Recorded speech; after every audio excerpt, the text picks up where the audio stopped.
welcome to our next episode of Undercooled. Today, Tim and I are going to talk about a problem that has been vexing us for, as long as we've been in material science. And actually, I believe it's a problem that has vexed material science ever since it was created. And that is, how do we convince students to major in material science and engineering? And what are we going to do about it? Yep. So, I'll start. The biggest problem is most students don't even know what material science and engineering is. And, it goes right back to high school when the teachers don't all know what material science and engineering is. They get to our engineering school, and at Michigan, we're lucky that they don't allow students to apply to a program. You have to apply to the engineering school, and then you must wait until you've taken at least one term of courses before you declare your major. And the reason is we have a lot of smaller departments like naval architecture, like nuclear engineering, that students may not know about. And so we want them to have a chance to look around and make a wise decision.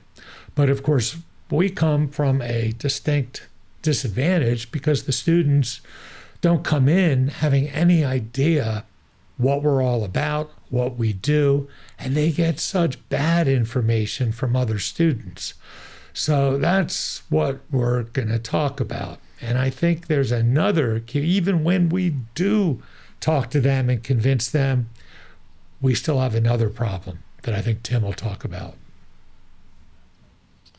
And that problem, I believe you're alluding to parents, Steve, because even kids these days, as much as we complain about them, many do get advice from their parents. And if the students go home, for Thanksgiving and say, oh, I just learned about material science and engineering and I want to major in that. And mom and dad say, what? No, go be a mechanical engineer and actually get a job.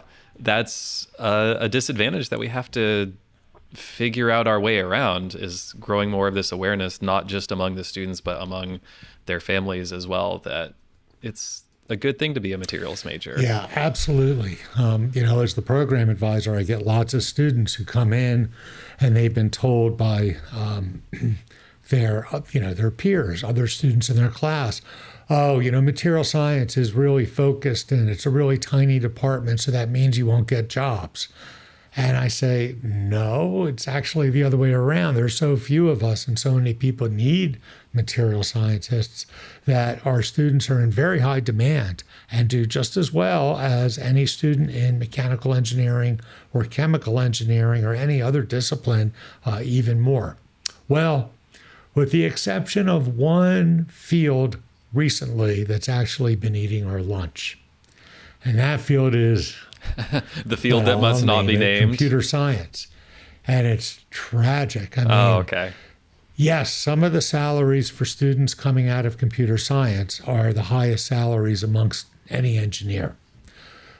But when half of our undergraduate class becomes computer scientists, which is about the case, it's 40 to 50% of all the engineers at Michigan's engineering school have declared computer science. And now with all the AI stuff, it's insane. But the vast majority of those students are never going to get to do real computer science. They're going to end up getting coding jobs. They'll all get jobs. But is that what you want to do for your career, sit in a cubicle and code? I don't think most people who are drawn to engineering, that's a priority. Most people who come to engineering want to actually build things or be part of building things.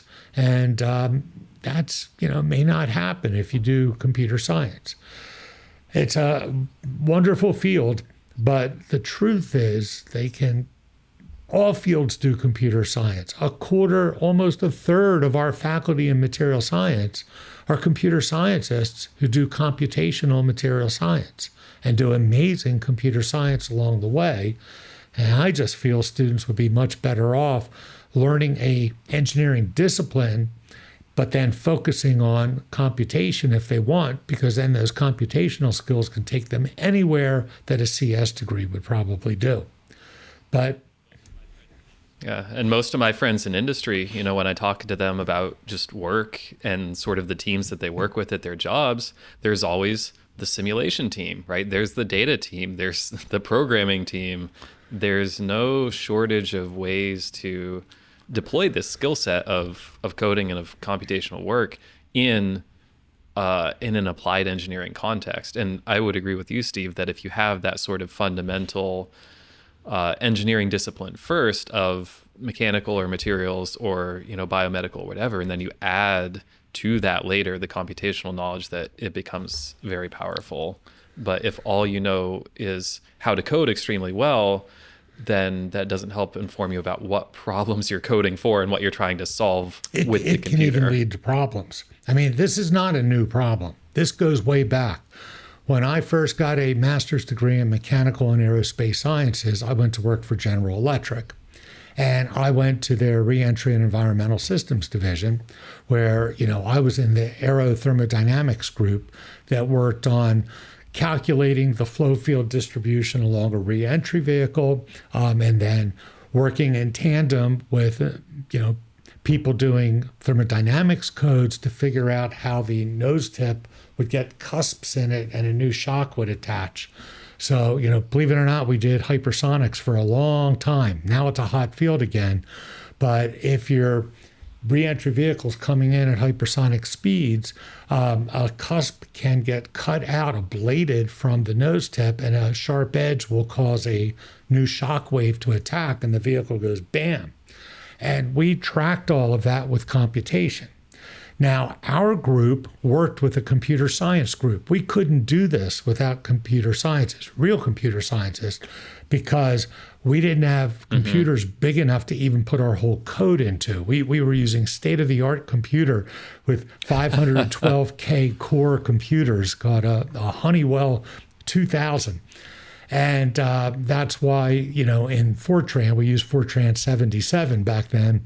You had to use the overlay command to swap out one part of the program with the next, and the comment statement told you which variables stayed there for the new part of the code to start crunching on. So there were a lot of things that we never would have been able to do unless the computer scientist took our code and translated it into something very, very efficient. And there was a tension between us and those computer guys because they didn't care about the physics in the code. They only cared about how it ran. And so we wanted to put things in that were transparent to us because we were using finite difference, we were using finite difference methods to integrate and evaluate the Navier-Stokes equations for gas flow. It was complicated. We had to use conformal mapping because to get the node structure right around the shocks, we had to do it in a conformal space and then map back. And so we wanted to write the equations as clearly as possible so that when we went in to change things, we knew what we were doing. And we'd hand the code to the computer scientist and they would make it completely unrecognizable. And we're like going, no, you can't do that. I don't care about efficiency. We have to, we're trying to understand how this all works. It has to remain, visible. So that tension, I'm sure that still exists between efficiency and, understandability. But all that, we thought we were pretty cool because, we were the rocket scientists, flight dynamics and aerothermodynamics. There were 24 of us engineers working on that.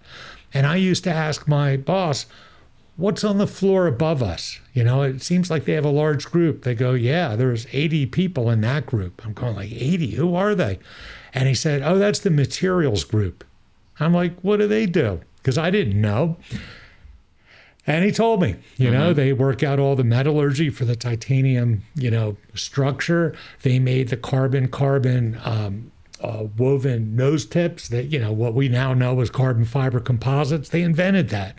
They invented the carbon phenolic tape that NASA used on the Mercury and the Gemini things. They worked on antenna windows, all sorts of crazy materials problems, but 80 of them.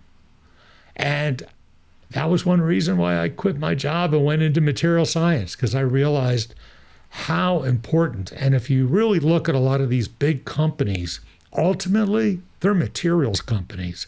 And a lot of people who work for them don't even realize that. Like their recruiters who forget to put materials on the list of people they're looking for, even though they really are materials companies. How do we get this word out? And then we have other problems. Yeah, there's so many accidental discoveries, like the story that you just told of people find out sometimes years into their careers, oh, I guess actually materials problems are something that are important to me, that I like working on, etc. And if only we had some way to reach the students earlier, maybe something very soon in their college experience where they could find out from people who do this work, right, that the materials aspect of these engineering problems is often the critical aspect that is the discovery, right, or the invention that has to happen for progress to continue. How do you perform the performance of any device? Usually what limits performance are the materials that are being used. And so if you want to improve the performance, you go right back to our tetrahedra. That's why performance is there, because you have to find a new material that can exceed the working conditions of the existing materials to increase the performance. So structure, properties, processing all lead to performance. So, but somehow the word doesn't get out. And even when, I'm sure you remember when you were looking at colleges, you probably, as a high school student, went on a college tour. And you had those students who somehow really enjoy walking backwards and not killing themselves. But you've seen college tours come through with those students. And what do you notice? I've seen so many of these tours come through, and I noticed that they are not good at telling the story of what material science is about. That they don't think about the tetrahedron, right? That's the perfect example. They don't know about the tetrahedron. Or, well, that's also true. There's so many aspects of trying to answer this question: what makes material science and engineering different from other engineering disciplines? Another one that I find very compelling is that we are the ones who work at every length scale. Right, we go from electrons up to buildings. That's how many orders of magnitude is that? 15 orders of magnitude that we span, and no other engineering discipline does that really. But you don't hear that in the tour groups. You hear, oh yeah, if you're trying to tell the difference between materials engineering and chemical engineering, it's like the chemical engineer makes the shampoo and the materials engineer makes the bottle that the shampoo is in.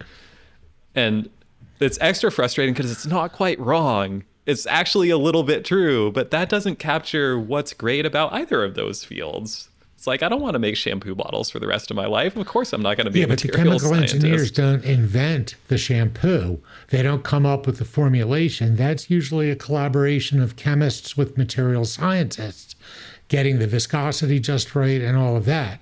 The chemical engineer just takes that formulation and they scale it so they can actually make it at scale so they can sell it at a price where everyone's happy and the company makes money.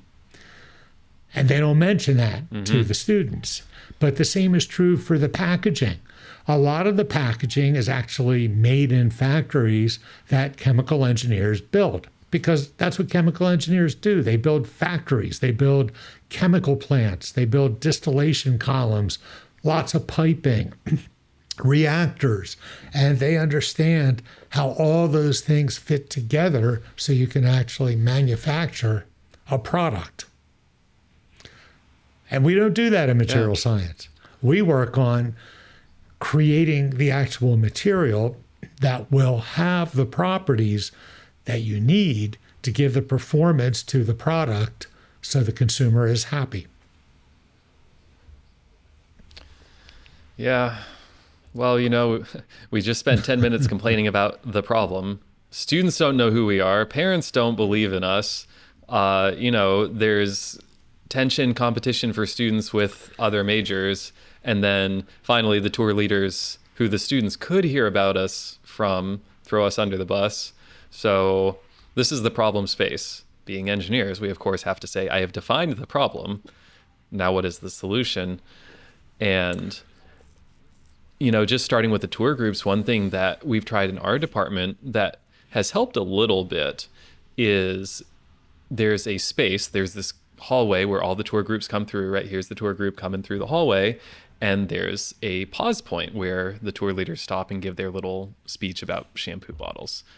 So we plastered the walls with posters, right? With photographs, with stories, visual stories of here is what you can do to get a job with material science. Do you want to work in healthcare? Do you want to work in finance? Do you want to work in aerospace? Do you want to work in sustainable energy?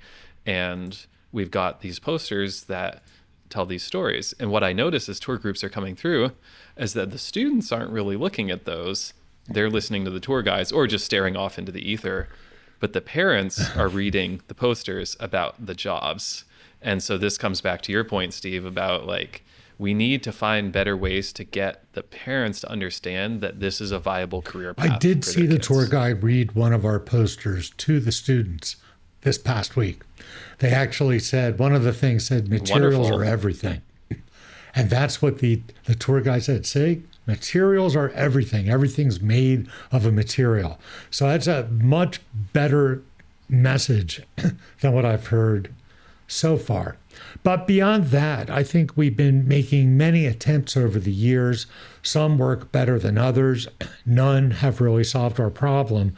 But why don't we start to outline them? Because, I think one of the reasons we're doing this podcast is to share as many of our practices and talk about it with our materials colleagues around the country so that we can all take notes and learn from each other. So I'm hoping we can run through a lot of things that worked at some level, that we talk about it. And then hopefully at the end, I'm going to be making an appeal for all those listening to us to please let us know what they're doing, because I believe this is good for our entire community, finding ways to elevate what material science and engineering is so that we can get a much larger student body than we currently have. I think, 3% of all engineers are material science and engineers. That's about it. Sounds about right. And yet, just look at the research at the College of Engineering. I think something like 40%, 40% of all of the research expenditures are materials research. And the same is true in industry. It's a very lopsided distribution. So let's start with some of our attempts. So we try every term to have ice cream socials where we offer free ice cream for students to come over to one of our tables where we have our undergrads, our Michigan Material Society students, our undergrads who really like coming to these events and teaching others about how cool material science is. They do lots of demonstrations and we talk to students and we try to choose a time. And sometimes we'll get 20, 30 names of people who want to be contacted about this. And then other times, like this term, we got 5. And so it works sometimes, but not always. So it's enough because, even those 5 are very valuable to us. So we'll probably keep doing it. But trying to attract undeclared students to us who happen to be walking down the hall it's our library. It's called the Duderstadt Center. There's a big hall that a lot of students walk by at certain times of the day, and we're able to get in front of them with that message. So what else have we tried, Tim? Well, on the theme of bribing students with food, something that we've started more recently, really just in the last year, is having invited lunches for students who have expressed an interest in MSE as a potential major. And so this is really trying to up that, I guess, conversion rate of students who've said, oh yeah, put me on the email list. Oh, sure, I'll list this as one of my 3 majors that I'm considering, to take those people and get them from MSE curious to MSE committed. And the spirit of this approach I really do believe in, which is showing a genuine interest in the person, right? We want to talk to you, the human. We want to get to meet you, get to know you, and say, what is what questions are you considering in choosing a major? And of course, we're going to make a little bit of a sales pitch of why we think materials would be a suitable option. But there is something really nice about just having someone reach out to you and say, hey, I'm emailing you individually to say, I'd like to talk to you more. I don't know how many majors we've gotten declared from that. It is a pretty new program, so I don't know that we have a lot of data yet. But I think we could do more as a small department. We could leverage that small department space and do activities like this where we're contacting a couple people at a time and really giving them dedicated I think attention. that's got more potential. That evolved, of course. That evolved from, we used to have open houses where we'd have people come to an event and we'd talk about what we did, and we just invited everybody. And we would have food at those events too, but it wasn't targeted with the individual email like you're talking about. And I think that's probably better going forward. We also even tried having dinners. I remember one disaster. We had dinner for students down on Central Campus for all the undeclared freshmen, and like 2 freshmen showed up. And it cost us a lot of money to rent out that big space. And the only people who came, a lot of our students came, which is fine, but only like 2 or 3 undeclared students showed up. And we stopped doing that because we realized we have to be more focused. But we also do things with casting to try to excite students. Maybe you can talk about our journey with casting. Yeah, doing hands-on events in general with students has always been a real crowd pleaser. And we've done a few different metal casting related activities over the years. One that has gone really well is, sometimes we did this in connection with the open houses as well, is we just had a very simple tabletop setup in our furnace room where we have open sand trays with Block M imprints in the sand, and so students can melt some recycled scrap aluminum and then cast a little Block M, and then they get to keep it. And I just had the experience last year where a student was taking a class not with me but with someone else I know at the university, and so I saw the student, he's like, hey, do you remember me? And of course, being honest, I'm like, no, sorry, I don't. Really awkward. Where would I know you from? And he says, oh, I came and cast that M in your lab and I still have it. It's on my desk. I love that thing. Did he turn into a material science major? No, but there was still a connection there, and like there was a really strong memory that was formed that day, and he obviously valued the time and attention that we gave him enough to reach out to a random person that he remembered. So that's one activity that we've done that went really well. Another one we did several years back, one year for Halloween, we actually got clearance from EHS to do an outdoor casting activity where we were casting pumpkins for Halloween. And that was a huge attention getter because we're out on the diag, we're outside on the lawn basically, and we've got this propane furnace cooking, and there's glowing red hot, orange hot aluminum getting poured. And students saw that and they all came and packed around like, wow, what's going on here? Turned into a little bit of a crowd control challenge safety wise of no, stay back. Like, don't get your face up in this. But that's an area where I think we as a department could do more is doing highly visible things, visually interesting things, live, active, out in public spaces. Because we do these table things, we do these recruiting events. But if I saw a column of smoke and fire coming up from a table in the diag, I would definitely come over and see Maybe what's there's up. a way to bring a forge to the diag in September and start to hammer out some blades. What do you think, Tim? Ooh, live Yeah. blacksmithing activity. Ah, I know exactly who to talk about that. Yes, we had a whole episode of our podcast earlier about that too. So, Yep. No, that would be a great idea. all right. I'll make some inquiries. And of course, I was inspired by what you did for our open houses with the casting. So I'm teaching a version of what Kevin Jones started at Florida that we did another podcast on. I'm teaching a course with an archaeologist, all focused to try to get the word out about how cool material science is to freshmen. So we teach this course called Making Things, 3 Million Years of Materials and Culture. And although it's a little different than what Kevin did, because I'm working with an archaeologist, so I give a lecture on Monday about the material science of like the age of clay or the Bronze Age or this, age of steel. And then on Wednesday, Rob Beck, the archaeologist I'm working with, he gives a lecture about the archaeology and how culture actually did this. And then on Fridays, we have a flipped classroom where we're very intentional. We choose teams from all the different disciplines that come to this class. And there's a lot. We have English majors, sociology majors, chemistry majors, physics majors, business majors, lots of engineers. We've even had kinesiology and pharmacy majors.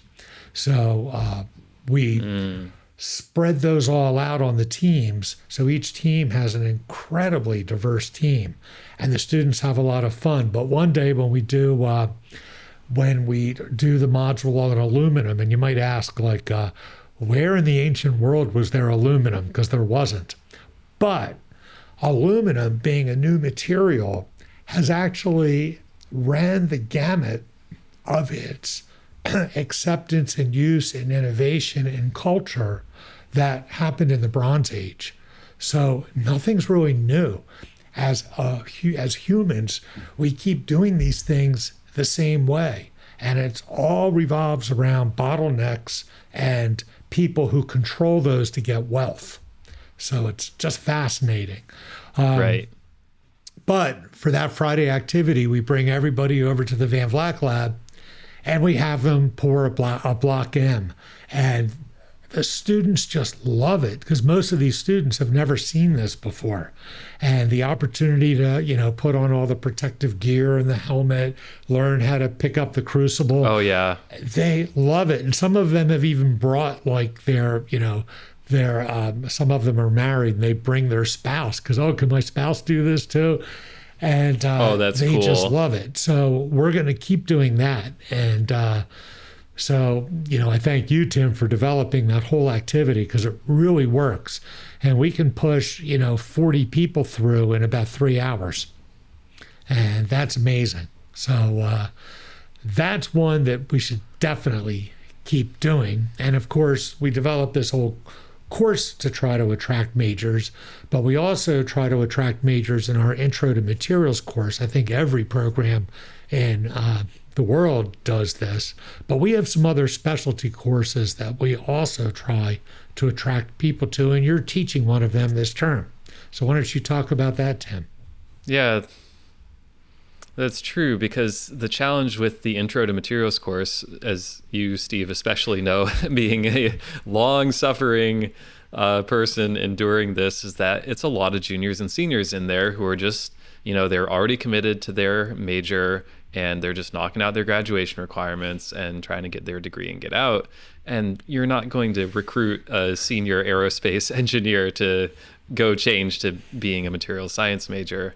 So as much as we wish that the world were different and we had lots of undeclared students in intro to MSE. The reality is we just don't. We have to get students even earlier in the life cycle. And so, as you're alluding to, freshman year is the time to do that. At Michigan, the way the engineering curriculum is set up is that there are just introduction to engineering courses that students take first before they begin going into, whatever major they go into. And so they're taking intro to engineering while they're taking chemistry and physics and math and so on. Something that is really cool about the intro to engineering setup is that there are many different sections of it, and each one has its own flavor. There are shared learning objectives across them, but how those learning objectives are achieved is very different from one section to the next. There's a section where students build drones. There's a section where students develop machine learning models. There's a section where students do food science. And then there's my section, which is pitched really as a sustainable engineering course. It's like Introduction to Sustainable Engineering, which, not very secretly, actually very transparently, is Introduction to Materials Engineering, because if we're going to save the planet, we are going to have to develop more sustainable materials for doing engineering. We're going to have to develop more sustainable engineering processes. And a lot of that comes down to problems like material selection, like life cycle analysis, as well as materials innovation and discovery. And these are problems that are very much in the MSE space. So in teaching this freshman course, I have, out of my students, 90 or so % are still undeclared, and all of those undeclared students certainly have inclinations saying, oh yeah, I think I want to be a civil engineer, or well, I'm leaning at computer science, but they are still open to, exploring new ideas and seeing what's out there. And for the students who are really like, yeah, I want to save the planet, there's a really good connection here that we're making in getting those students to see that that material science is a very valuable and valid career pathway for achieving that goal. One of the students actually in particular, I was just talking with her last week, and at the beginning of the semester, her answer was, yeah, I'm going to go into civil engineering because I want to help build more sustainable cities. Which I'm like, yes, that's phenomenal. Sign me up. I'm on board. And then later in the semester, she's like, hey, can you tell me more about, if I got a material science minor and majored in civil engineering, would that be a good combination? And I'm like, yeah, let's talk about transit systems, right? Let's talk about roads. Let's talk about trains. Like, all of this is materials problems. And so now we're having the conversation of like, oh, I don't know, should I dual major in civil and materials? So, little steps at a time, but we're getting there. And as you pointed out earlier, Steve, every student matters to us. If I get a couple declares from this course who didn't even know materials existed otherwise, then that's a win. And I think I may have even spoken to that, because I had just had a student in my office who was doing environmental engineering, who wants to switch to material science as a major, not as a double major, not as a minor, but as a major. So maybe that's the student I spoke to. But that all certainly happens. And even if we just put this seed of information, get that seed into them, I get other majors, other people who come who started computer science and realize it's not a lot of fun. The computer science program is very competitive, and the students are competitive with each other, and it's really not a lot of fun. And, you remember what Alexa Goldstein told us, the president of MMS. One of the things that she loves about our program is how non-competitive it is, how students like to help each other in classwork and getting jobs and summer internships. There is no competition in our department. And when this computer science student came, and I don't know if she took one of our Engine 100 classes, because you teach one, Max teaches one, the greatest materials inventions of all time, which is sort of an entrepreneurial version of material science. But we get a lot of students from his section who just love, never heard about materials before, and now they love it. And so, even if they don't come in right away, maybe a year later they remember, hey, material science looks like a really cool thing to go into. But you're right. We have to go after these students one at a time, and every one is a huge win. We only have about 40 students per class. And so getting an extra 10 is, a 25% increase in our class size. So, if we can get 10 new students every year from all of these efforts, that's a huge win for us. And so that's what we're doing. And the last course that we have an opportunity to get students through is we teach this course, Engine 110, which is a course about what is engineering all about. It's just general elective credit, but something like, I think, over a third of all the engineering students take it in their freshman year. And so we try to get peer advisors. They hire instructional aides from all the different departments to work with the students to try to explain what each of these disciplines actually does. And I was happy to see that we have 2 really good students who've volunteered to do that this term. So hopefully that will help. But then, again, these are old problems. We've realized as a field that this is a problem for us across all programs for, close to 50, 60 years now. And ASM has done a lot to try to help us with that. And you know more about this than anybody, Tim. So why don't you talk about those efforts? Yeah, the ASM teachers camps in particular have a very special place in my heart because I was hired into the MSE department, basically not knowing what material science and engineering is, typical. And that summer I attended the ASM teachers camp held at the University of Michigan. And I went, wow, I'm actually really learning a lot about this whole material science business in this teaching camp. So that was great. But what these camps are is they are a way to prepare high school teachers to teach material science and engineering in their high school courses at the high school level. And this is part of that broader societal change problem that we were discussing at the beginning, is that people, including parents, just don't know that we exist or that our field is, a viable career path.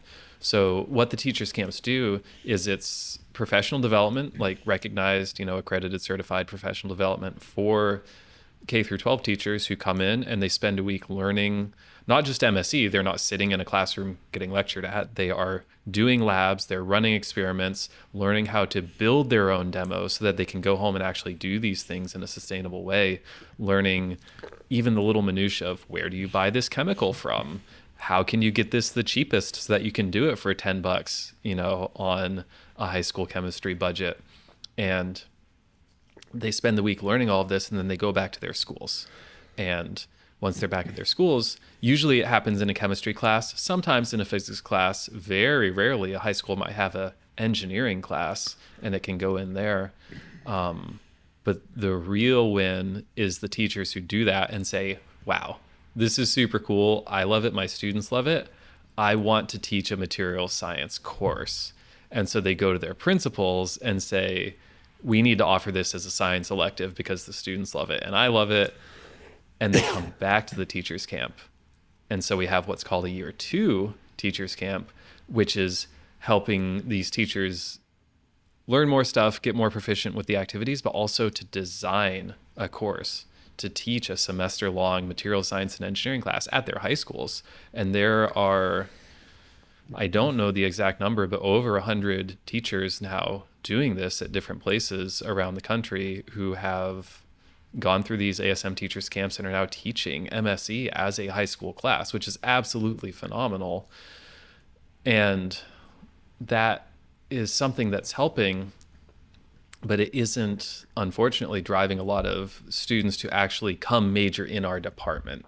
I think it's really helping with societal appreciation of MSE, but I don't think it's really getting us a lot of majors, actually. It's the same challenge with outreach. We go to high schools, we do super cool things with students. They're excited, they're happy to have us. They're like, wow, what you do is actually really neat. But I still want to go do something else professionally. And that's hard to argue with because people value the things they value. So what do we do? Like, this, I feel, is one of the biggest unanswered questions of our field, is when we're doing things with younger students, especially high schoolers, how do we get them to not just say, oh, MSE exists and it's cool, but to say MSE is a thing that I can do and that I want to do? That's the nut that we have to figure out how to crack, in my opinion. And of course, we have at least 2 episodes planned about the teachers camp and about how ASM Foundation is really trying to help all materials programs with this exact problem. And I think there's a lot more we can do with ASM Foundation, and hopefully we'll help them get a broader voice out to the community so that we can make some of this happen. We've even talked about, well, we have a program, we're starting it, we don't know how it's working yet, but we've told all of our undergrads that if they would like to go back to their high schools and give a talk to, pre-engineers or their chemistry class or their physics class or whatever, give a talk about their experience here as a material science and engineering major, we would pay for them to go back and talk to their high schools. So I think a few have taken us up on this, but we need to be, I don't think we're tracking it very well. So we need to, because I think that's a good idea. I mean, I still remember back when I was in high school in my biology class in 9th grade, this person came in who was a grad student in chemistry, and he told all of us about how in his lab he built a still. And that was just fascinating. We thought, like, wow, chemistry is so cool. So we'll see if that works. But in the meantime, all of these things seem to work a little bit. We haven't found the magic bullet. We'd love to hear more about ideas that our community has. And so Tim and I are both on the organizing committee for the North American Materials Education Symposium, which will be in Ann Arbor on August 7th through 9th. The 7th and 8th is the symposium. The 9th are workshops that are optional. Our website is up and running. We're accepting registrations and abstract submissions. There's it's inexpensive. It's only going to cost $250 for early bird registration. That's going to last until the end of May. And we've got reasonably priced hotel blocks. It should be a great event, but we feel so strongly about this issue of how do we get more material science majors that one of our topics is exactly this topic. And we'd love to get any of you listening to submit a talk or a poster to share your best practices. And even if you're not doing it, ideas you might have that might be worth doing, we'd love to hear about it. So please submit talks. That's right. Just bringing it back full circle. This is a problem that all of us have to solve together. No one person is going to have the whole solution. This is going to require everyone in the community to put our heads together and say, we need to work this out together. We need to share ideas. We need to put our different practices together and say, what can we do as a group to help all of us, not just help ourselves. And you'll hear more about this in future podcasts. And also, if you go to our podcast website, which will be linked in the information and in the description on YouTube, if you go there, there's a place where you can hit a button and record a message for Tim and I, and you can leave a suggestion. We'd love to have an episode where we just talk about your suggestions. And if it's really good, we might even call you up and see if you're willing to be a guest on our show. So please take advantage of that. That's right. So I think, anything else, Tim? Okay. No, I think we pretty much covered it. Let's get some feedback from the world here. Tell us what's good, tell us what's bad, give us your ideas. And really, really would love to see people at the symposium this summer so that we can share ideas. All right. Well, thank you very much, and we'll see you later. Excellent. Bye. See you next time.